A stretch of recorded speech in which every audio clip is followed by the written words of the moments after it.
Admiral Draculesti's flagship descended through Volkmar Prime's burning atmosphere like an avenging angel, its hull gleaming with the polished perfection of regulation military authority. Through the bridge's forward viewport, he watched the chaos below with barely contained fury. Thousands of civilian vessels continued their systematic destruction of the vampire homeworld, their weapons carving through ancient architecture while completely ignoring his orders. "Sir," his tactical officer reported, voice tight with unease, "ground forces are requesting confirmation of engagement orders. They're reluctant to fire on civilian targets." "Reluctant?" Draculesti's voice carried the ice of absolute authority. "They have their orders. All unauthorized combatants are to be detained or neutralized if they resist." But even as he spoke, the Admiral could see the problem developing on his tactical displays. His troops had landed at strategic points across the planet's surface, establishing containment zones around the major battle sites. Yet instead of moving to separate the civilians from their targets, many units had simply stopped. On the main viewer, a live feed from one of his ground commanders showed the reality of the situation. Captain Turner stood with his squad at the edge of a burning temple complex, watching as armed colonists systematically eliminated surviving brief vampires. The captain's face was visible through his helmet's visor, and the expression there was not one of a soldier prepared to follow orders. "Admiral," Turner's voice crackled through the comm, requesting clarification on rules of engagement. "These civilians are conducting legitimate military operations against confirmed hostile forces." "Captain, your orders are clear," Draculest replied, his knuckles white as he gripped his command chair. "Civilian forces operating without military authorization are to be contained." "Sir?" Turner's hesitation was audible across the channel. "These people lost their homes, their families. The brief conducted feeding rituals on entire colonies, millions dead across human space, and now we're supposed to stop them from getting justice?" Similar reports were flooding in from across the planet. Company commanders requesting clarification, platoon leaders asking for confirmation that they were really supposed to fire on human civilians who were fighting monsters, squad leaders simply refusing to acknowledge orders that went against every principle they'd sworn to uphold.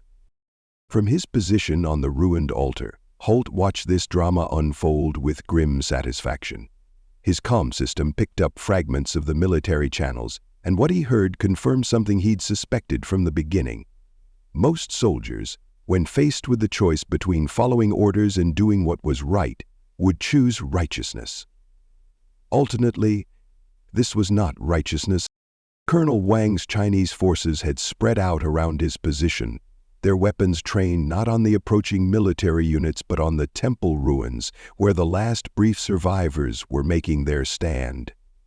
When a squad of 7th Fleet Marines approached their perimeter, both groups simply nodded acknowledgement and continued their respective missions. "Stand down, civilians," called out the Marine sergeant. But his heart clearly wasn't in it. "By order of Admiral Draculesti, you're ordered to cease hostilities and withdraw." Colonel Wang looked up from where she was coordinating her troops' final assault on the vampire stronghold. "Sergeant," she said in her heavily accented English, "you want to protect vampires?"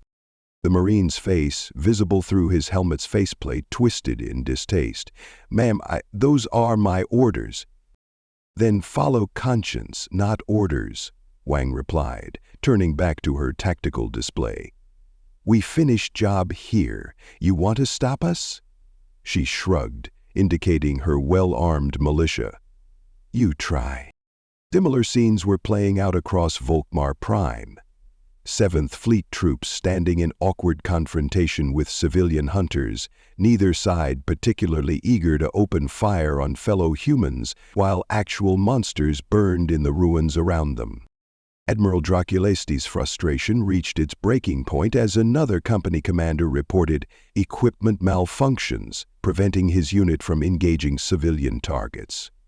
The Admiral's hands moved to his personal sidearm, his face flushing with barely controlled rage. All ground units, he broadcast on all military frequencies. This is Admiral Draculesti. Any officer who refuses to follow engagement orders will be charged with mutiny. Any enlisted personnel who fails to obey lawful commands will face court-martial. You have 60 seconds to begin containment operations. The response was immediate, and not what he'd expected. "Sir, this is Colonel Vandermeer, 3rd Marine Battalion," came a calm voice with a distinct Afrikaans accent over the comm. "With all due respect, Admiral, these orders violate the Military Code of Justice, Section 12, regarding protection of civilian populations conducting legitimate defense operations." "Colonel, you are relieved of command," Draculesti snapped. "Admiral, this is Commander Peterson, Naval Security," another voice joined in. "I must concur with Colonel Vandermeer. These civilians are engaged in lawful combat against confirmed hostile forces. The brief have killed millions across dozens of worlds. Interfering with their operations would constitute obstruction of justice." "Commander Peterson, you are also relieved?" "Sir?" came a third voice, then a fourth, then a dozen more as officers across the 7th Fleet declared their unwillingness to fire on civilians who were fighting vampires that had slaughtered entire colonies. "We respectfully decline to follow orders that contradict our oaths to protect human populations." Draculesti stared at his communication display as it filled with similar declarations. In the span of minutes, nearly half his command structure had effectively mutinied, not by attacking their superior officer, but by simply refusing to shoot their fellow humans. "Fine," the Admiral said, his voice dropping to a deadly whisper. "If the ground forces lack the spine to follow orders, fleet assets will handle containment directly." He turned to his tactical officer. "Target the largest concentration of civilian vessels. Prepare to fire." The tactical officer's face went pale. "Sir, those are human ships, civilian transports with minimal shielding. They are combatants in violation of military authority," Draculesti replied coldly. "Fire, on my mark." But before the order could be given, every alarm on the flagship's bridge began screaming at once. The main viewer shifted to show new contacts appearing at the edge of the system, not the converted civilian vessels or standard military craft, but ships that made the very air seem to sing with their presence. "Sir," the sensor operator's voice cracked with disbelief.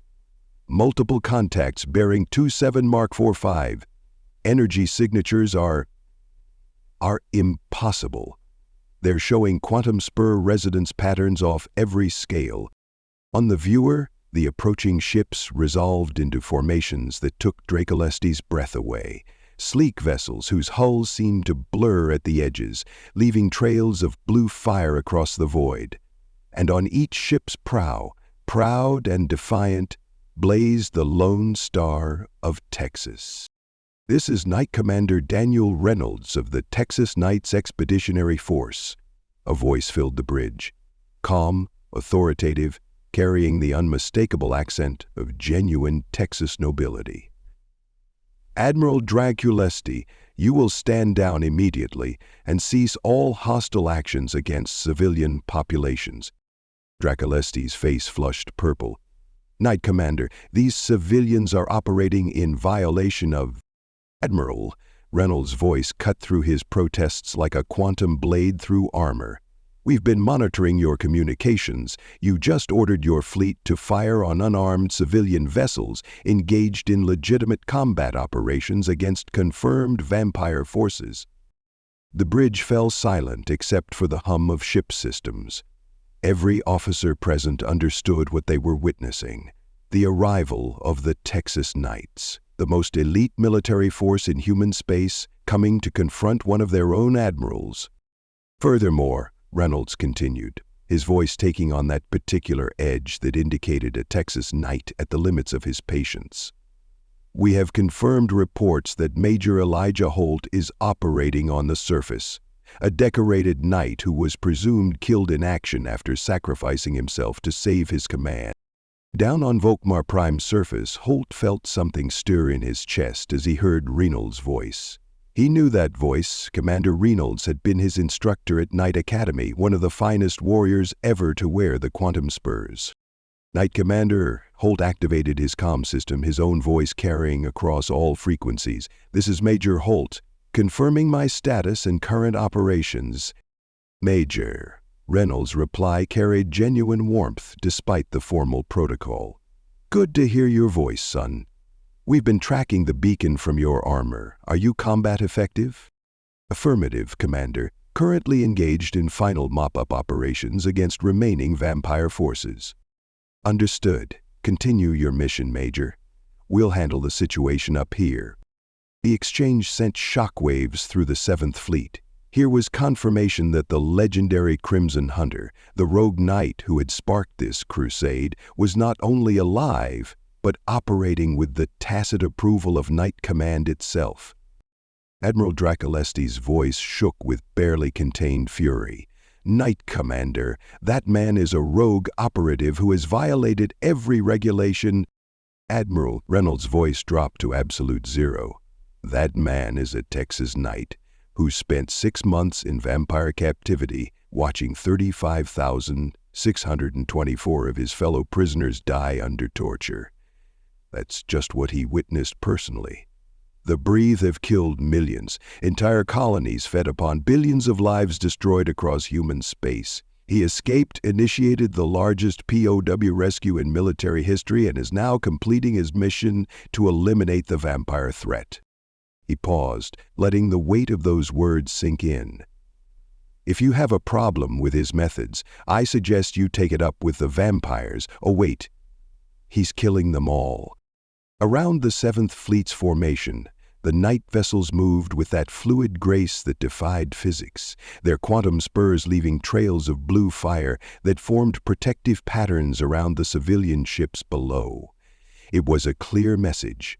Anyone who wanted to harm the vampire hunters would have to go through the Texas Knights first.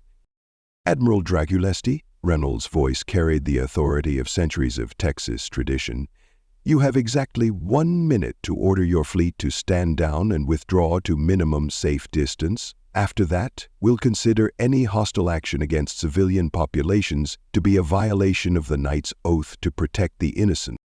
"You don't have the authority," Dracules began.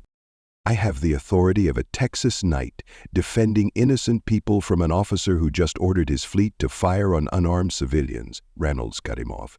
"That's all the authority I need." On the surface, Holt watched the confrontation develop with grim satisfaction.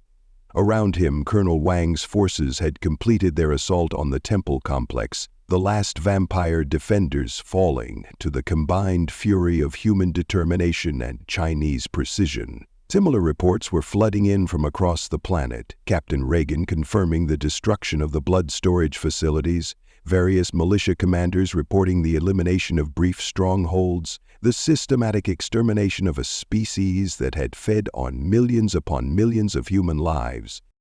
"Major Holt," came Reynolds' voice on a private channel, "what's your assessment of the ground situation?" Holt looked out across the burning ruins of Volkmar Prime, his crimson quantum spurs casting blood-red light over the devastation. "Mission nearly complete, Commander. Estimate 97% vampire casualties. No confirmed survivors in this sector." "And the civilian forces?" "Operating with extreme prejudice and remarkable efficiency," Holt replied, watching as more Chinese ships landed to disgorge fresh troops. "They've lost entire worlds to vampire raids, Commander. Millions dead. They understand what's at stake here." "Copy that, Major. Continue your operations. We'll keep the bureaucrats off your back." Above, Admiral Draculesti faced a choice that would define the rest of his career. His tactical display showed night vessels positioned to defend every major civilian concentration, their impossible technology making any attack suicidal. His own ground forces were in various stages of refusing orders, and below, the systematic extermination of the vampire species continued without pause. "Admiral," his tactical officer said quietly, "we're receiving stand-down orders from 7th Fleet Command. They're ordering us to withdraw and allow Night Command to handle the situation." Draculesti's face went through several interesting color changes as he realized that his superiors, monitoring the situation from light years away, had decided that starting a shooting war with the Texas Knights over the fate of blood-drinking monsters was not a battle worth fighting. "Sir," the tactical officer prompted. For a long moment the admiral stared at the displays showing his mutinous ground forces, the defiant civilian hunters and the night vessels that had effortlessly neutralized his authority. Finally, his shoulders sagged in defeat. "All units," he said, his voice hollow, "stand down and withdraw to minimum safe distance. Maintain observation protocols only." Across Volkmar Prime's 7th Fleet troops began pulling back from their confrontation with the civilian hunters. Many of them looked relieved. They had signed up to fight humanity's enemies, not to protect them. Commander Reynolds' voice filled the comm channels one final time. "All civilian vessels, this is Night Command. You are cleared to complete your operations. Give 'em hell." The response was immediate and multilingual, thousands of voices in dozens of languages, all conveying the same message. The hunt continues. Down on the surface, Holt stood among the ruins of the last major temple complex, his crimson quantum spurs casting their blood-red glow over the devastation. Around him, Colonel Wang's forces moved through the wreckage with methodical precision, ensuring no vampire had survived their assault. His comm system crackled with reports from across the planet. "Reagan here, all blood storage facilities destroyed. You reporting, ritual chambers neutralized. Yamamoto confirms, breeding laboratories eliminated. Petrov here, no vampire survivors detected in Sector 12. One by one, the reports came in, systematic, thorough, complete. The vampires of Volkmar Prime, a species that had terrorized human space for decades, that had fed on millions of innocent civilians across dozens of worlds, that had tortured 35,624 prisoners under Holt's helpless observation and countless millions more beyond his sight, were being driven to extinction. "Major Holt," came Reynolds' voice, "we're reading massive quantum disturbances from your location. What's your status?" Holt looked down at his quantum spurs, their crimson glow pulsing with the rhythm of his heartbeat. The rage that had sustained him through months of captivity and weeks of hunting remained, but it had transformed into something else.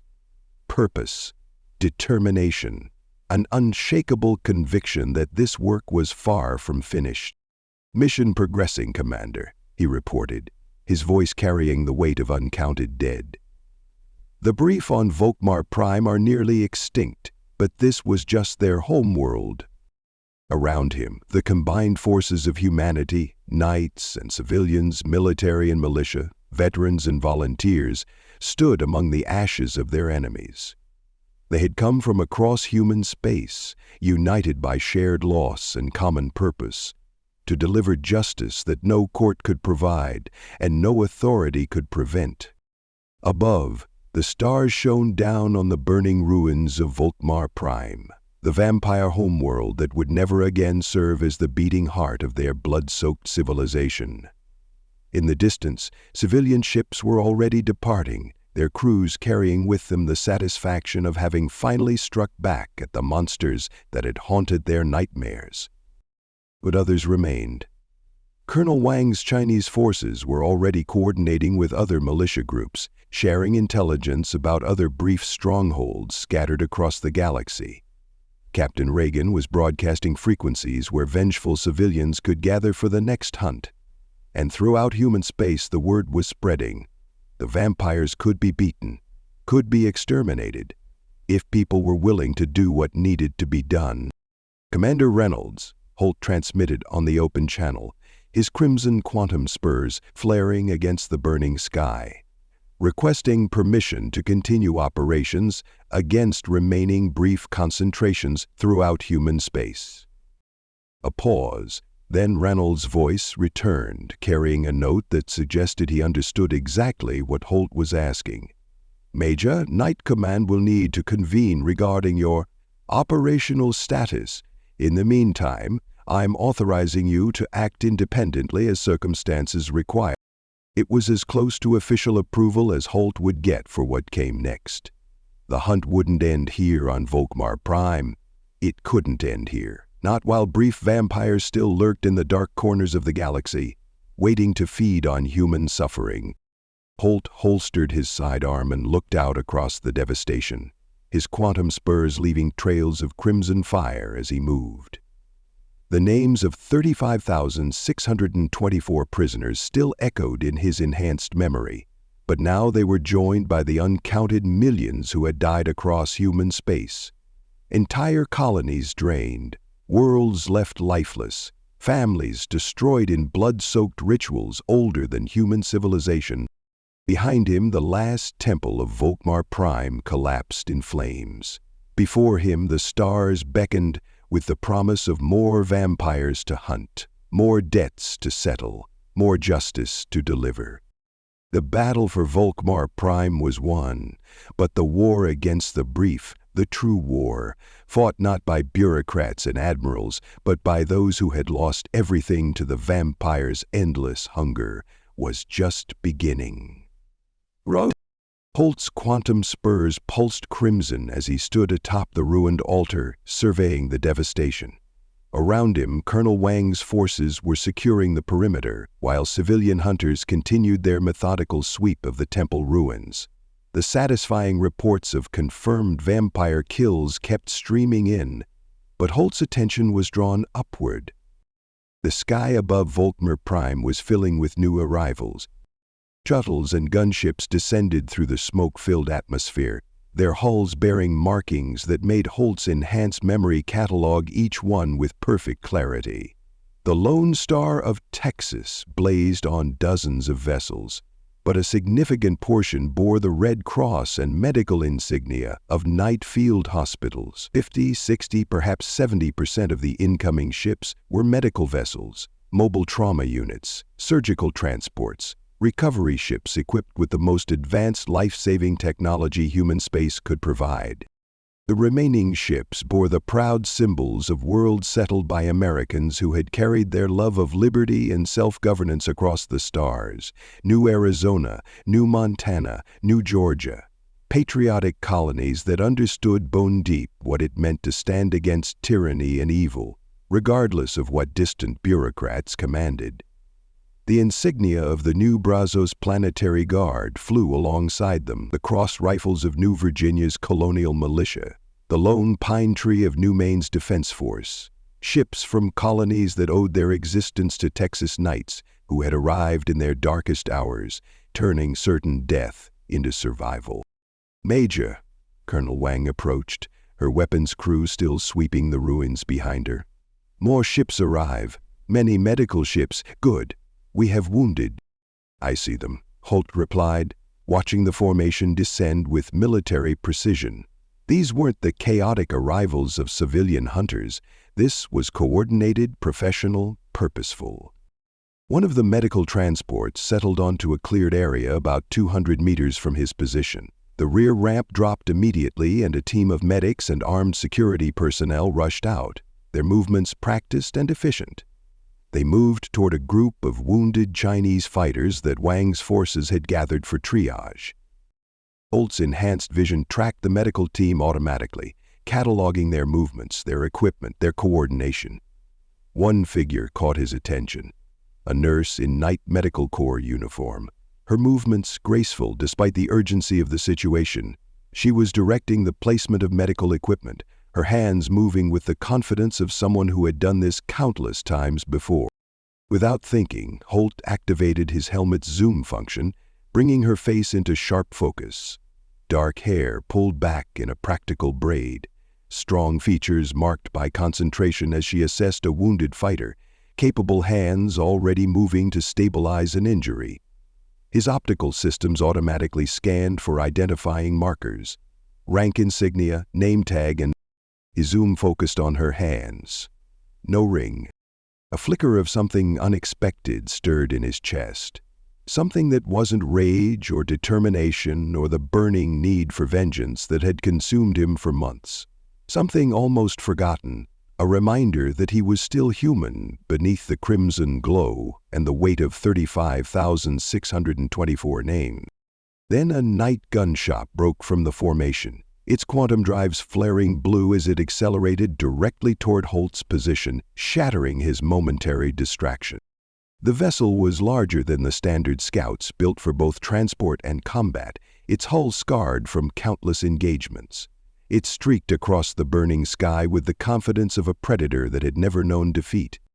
At the last possible moment, the gunship's pilot pulled up hard, the quantum spurs on its landing gear blazing as it executed a perfect combat descent.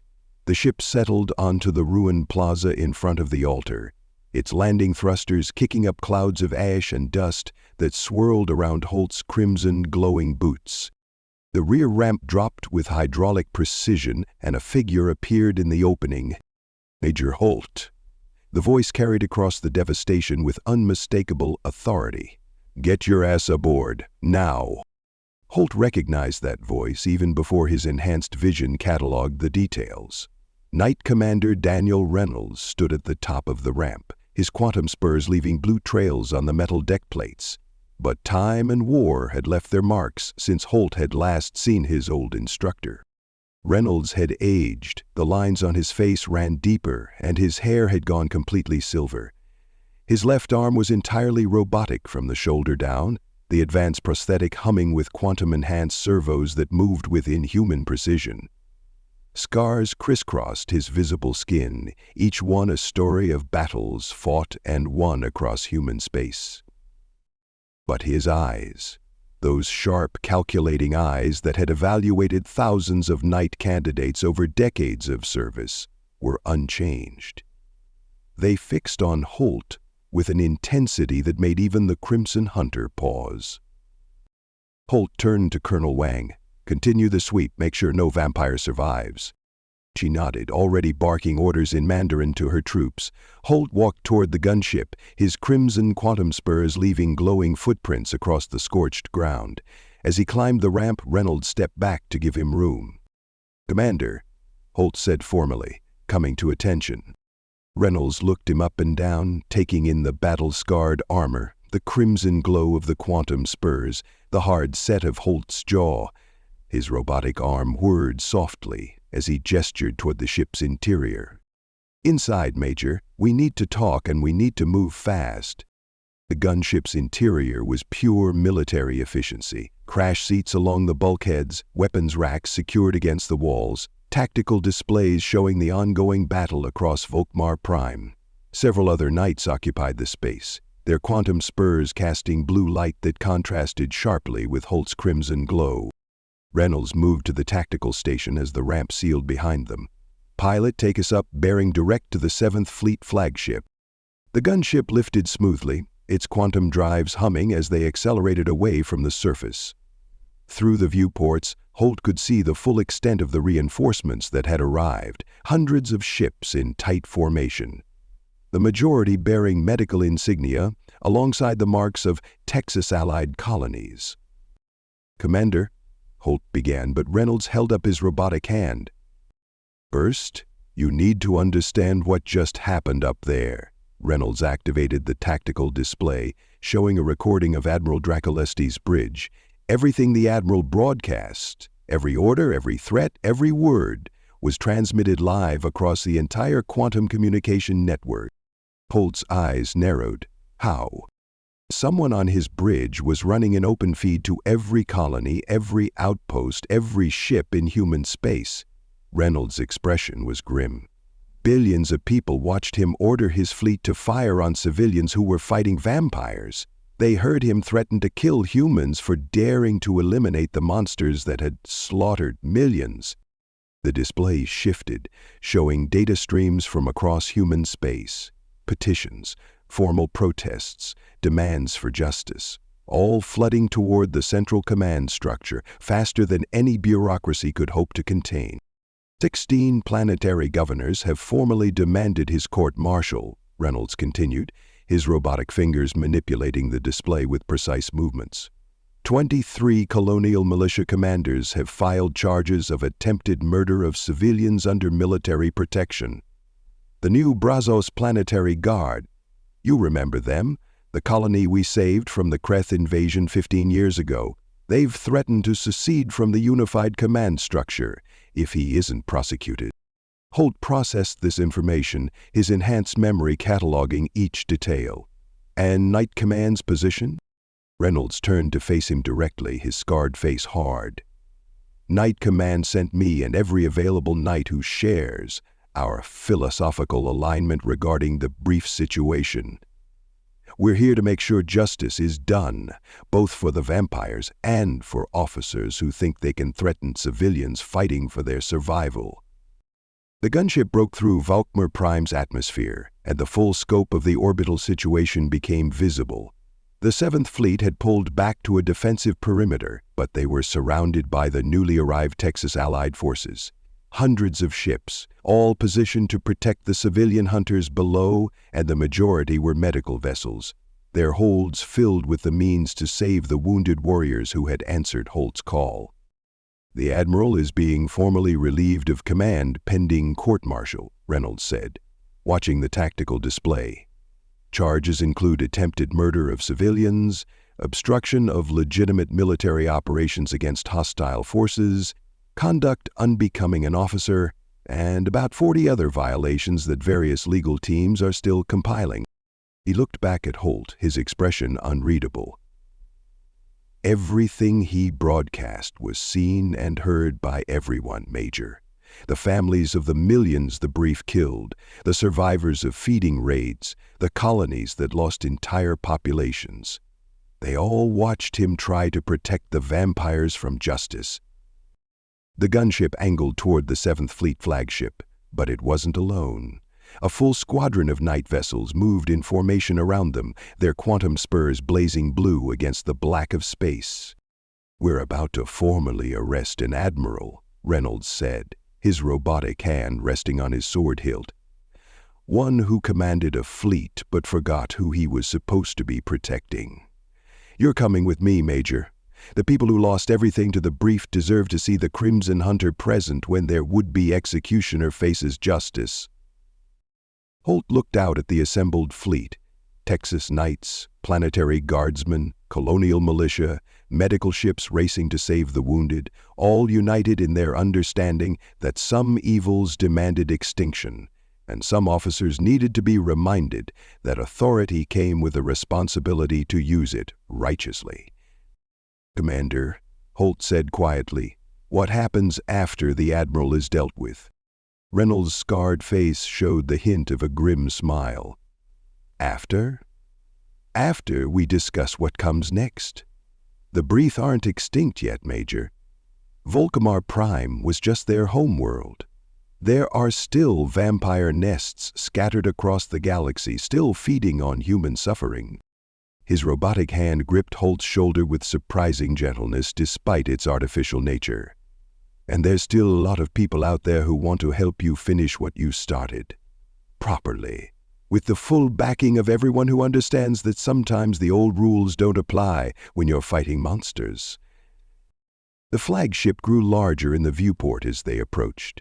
Holt could see the Admiral's ship surrounded by night vessels, their blue quantum trails forming a cage of light around the vessel that had nearly fired on civilians.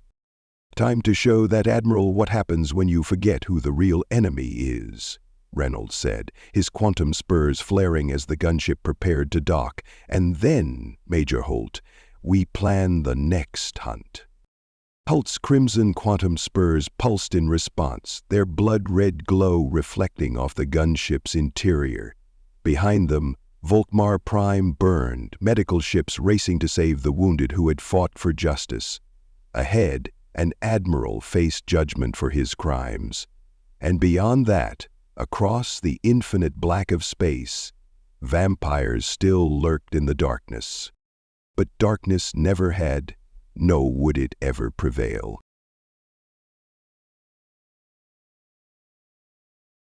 Many thanks to channel member and Pathfinder Caroline Lajoie for making this video possible.